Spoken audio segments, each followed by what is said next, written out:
Dennis Kozlowski was one of our favorite guys in the Young Turks when we first started the show. At the time, he was involved in a huge scandal with Tyco, and he had looted close to $100 million. Now, where that money went is a little unclear. We'll get to some of that in a minute. And it turns out he got caught. And that was in a time where we actually punished executives. Even under George W. Bush, okay? It's actually gotten worse under Obama. None of the bankers got punished in 2008, which he actually alludes to at the end of the story. But now he's finally a free man.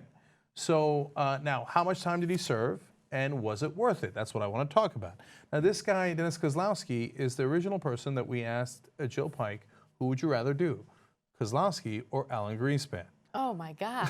And that was in one of our original Best of the Young Turks clips for a long, long time. She didn't say Greenspan, did she? I think she was forced. I don't remember. You'd have to go back and find our demos. But I think she was forced into a Greenspan answer because this guy, they used to call him Piggy, and now he calls himself that too. Yeah. He's a sweaty, oily dude. Like, and he's so gross. Like his actions. I know. Oh, God, he is really gross looking.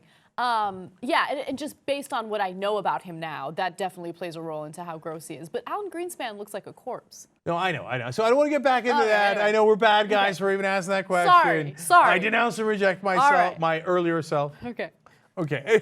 Let's get to the details of this story, though, because it's great. So, Kozlowski did some hilarious things. He had a $2 million birthday party for his wife. See, that's love. That's true love, Anna. That's insane.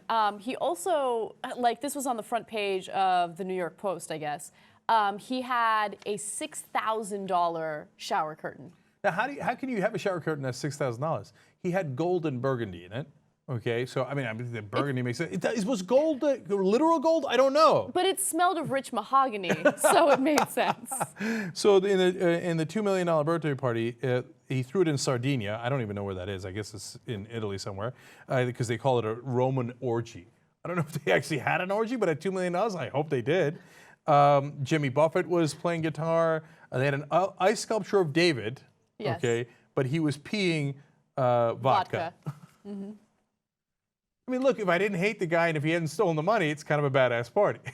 Now, as it turns out, he goes to jail, and in jail, he winds up meeting his current wife.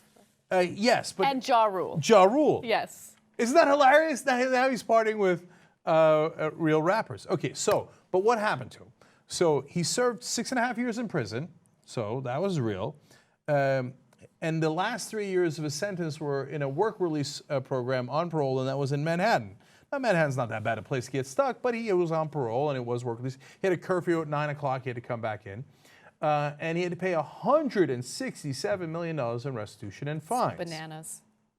Now, the flip side to that is that just in his last 4 years at Tyco, now this is the money that it's not that he stole. This is just as an executive, as a CEO, he made more than $300 million in just the last 4 years, let alone what else he made. So part of his investigation actually had to do with the fact that he was giving himself unauthorized bonuses. So that played a role. Yeah. But what I find fascinating about this story is that it kind of plays into a theme that we often bring up when, looting and theft stories come up. So he was initially being investigated because of tax evasion. So he evaded taxes on artwork that he had purchased, right? And then the authorities are like, this dude sounds kind of shady. Why don't we look into his dealings at Tyco? There might be some wrongdoing there as well. And boom, they caught him. So if he hadn't have evaded the taxes on that expensive artwork, he would have never gotten caught. Greed's a bitch, man. It'll get you every time. He had bought a piece of art for $14 million. That's when you know how you have too much money. You're like, I don't know, should I put art? 14, 15, $16 million? What difference does it make? I don't know what to do with my money here. I'll throw it up against the wall. Anyway, and he evaded 8.25% tax that he'd have to pay on it, and boom, that's what cost him the last 10 years of his life. Wow. Okay, but now having said that, the question is, would you do the same thing Kozlowski did? Drop it.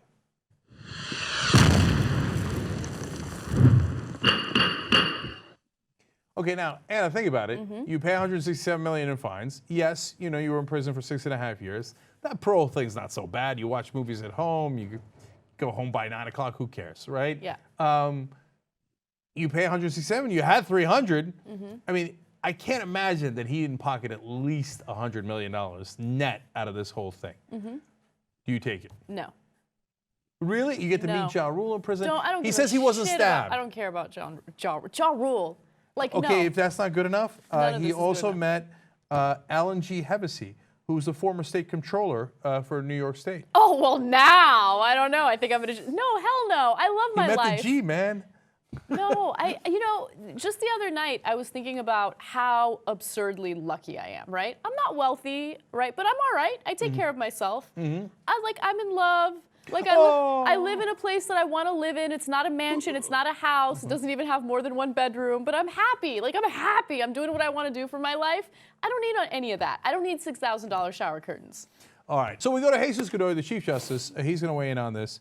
I would be shocked if I couldn't predict your answer, but go ahead. Yeah, I think it's pretty easy. I mean, it's too much money. I do that shit standing.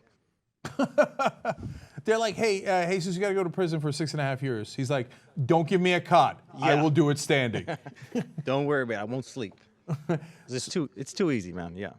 Too easy. See? Too easy, Drill Sergeant. All right. You're insane. Okay, now I'll give you more fun quotes from Kozlowski. He says, yes, quote, I was a piggy. Okay, this guy's hilarious. All right. But he says, but I'm not that person anymore. Okay. He really has changed based on what he You think said so? in You're this- buying that? Maybe. I don't know. What do you I think? am. I don't know, like he fell in love with another woman, and like he really seems like he's enjoying his freedom now. I'm such a cynic. Okay, so that woman used to go work with him back in the day on the financial industry, yada yada, right? And before his sentence is up, she starts hollering at him.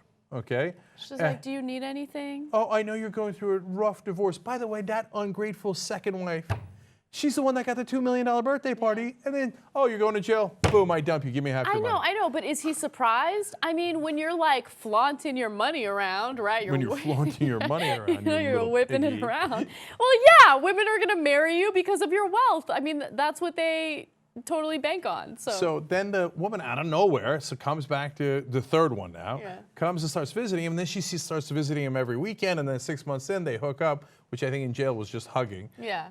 That's kind of sad. But anyway, and now they're married. Now she says her ring is cubic zirconium, and it's just $300, no big deal. On the other hand, if he's sitting on $100 million, she's 20 years younger than him.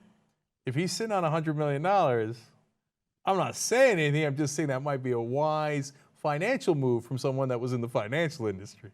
Okay. And this was, he found true love in prison. You're a dick. Anyway, look, my ruling on this as to what I would do, okay, I can't do it. I can't do the corruption. I can't do the shower curtains. And I don't want to lose 6.5 years of my life. But so I'm going to go no. I'm going to disappoint Jesus. I'm going to say no, I wouldn't take the deal. But we're both crazy. Any reasonable person should take the deal, right? Because that's, I mean, look, man, 6.5 years of anything for $100 million is a great deal, right? I don't think it is. 6.5 years is a long time. And when you really think about it, Jake, when you really think about it, are you that unhappy with where you're at in your life that like $100 million is going to change everything? No, we're super lucky. I'm relatively happy. I got my kids. I don't want to miss 6.5 years with my kids. But you ask any normal person out there, who don't want $100 million? He says, I served my time with some agony. But he didn't get stabbed. He was in a 10-foot by 10-foot thing, but by himself largely. Like he talked to the other guys who were sequestered away. Yeah. He was never in danger in the general population. I mean, a lot of push-ups and sit-ups. I'd come out in great shape, right? I'd read a lot of books. And $100 million is hard to turn down. And finally, he's super bitter because he said, after 2008, nobody was prosecuted. He said, wait a minute, why did the prosecution stop with me? Then all the other sons of bitches totally got away with it. Some of them got $600 million and more. Right. And they didn't have to serve any time in prison. Well, did he participate in any of the legalized bribery? Maybe that's where he screwed up. Maybe you got a little too greedy, homeboy. Yeah, maybe instead of doing the $2 million parties, or in addition to that, if you'd sent $2 million Congress's way, you wouldn't have had the problem in the first place.